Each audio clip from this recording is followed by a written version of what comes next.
Already पढ़ी है। अब जो रिमेनिंग दो प्रॉपर्टीज रह गई थी तो वो इस वीडियो में हम पढ़ेंगे। एक है एसोसिएटिव प्रॉपर्टी और दूसरी है डिस्ट्रीब्यूटिव प्रॉपर्टी। अब हम देखेंगे आज की एसोसिएटिव प्रॉपर्टी क्या होती है, डिस्ट्रीब्यूटिव प्रॉपर्टी क्या होती है। तो सबसे पहले तीसरी जो प्रॉपर्टी हमारी एसोसिएटिव प्रॉपर्टी क्या होती है।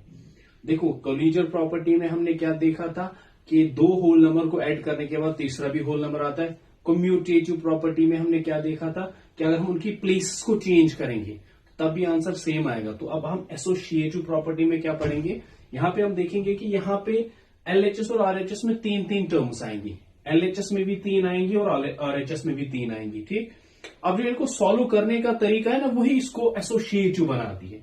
अब यहां पे क्या है, एलएचएस की अगर हम बात करेंगे, क्योंकि मेरा लेफ्ट साइड है तो एलएचएस ही आएगा।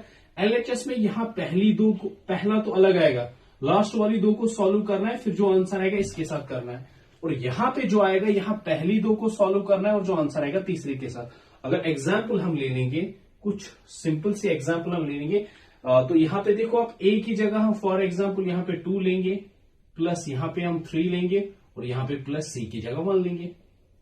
और सेम अगर हम यहां देखेंगे, ए की जगह हमने 2 लिया, बी की जगह हमने 3 लिया और सी की जगह हमने 1 लिया। अब यहां पे भी सेम, ए क्या है 2 प्लस बी कितना है 3 और यहां पे प्लस आएगा 1।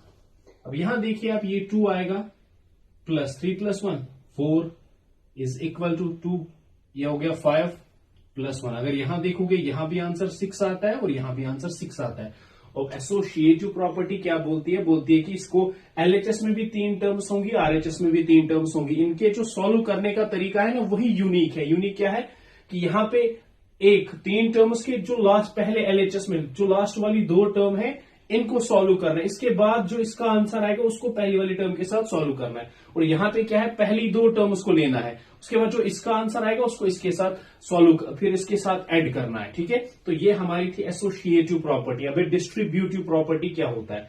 अगर आप वर्ड से डिस्ट्रीब्यूटिव प्रॉपर्टी देखोगे, डिस्ट्रीब्यूट बांटना, डिस्ट्रीब्यूट करना, बांटना। अब यहां देखो आप एग्जाम्पल, यहां हमने ली ए, ब्रैकेट में बी और सी लिया है हमने। अब ए अलग है, बी और सी अलग है। अब यहां पे डिस्ट्रीब्यूट किसको करना है, ये जो ए है ना, इसको बांटना है। ए के साथ भी लेना है और बी के साथ भी लेना है।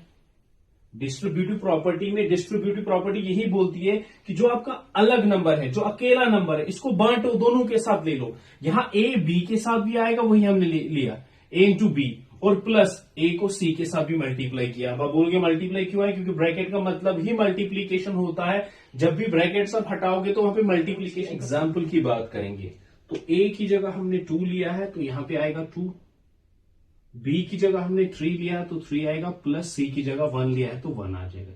सेम यहां ए की जगह हमने 2 लिया है तो 2 आएगा ए की जगह, मल्टीप्लीकेशन बी की जगह 3 लिया है तो 3 आएगा, प्लस ए की जगह 2 लिया है तो 2 आएगा, और मल्टीप्लीकेशन सी की जगह 1 लिया है।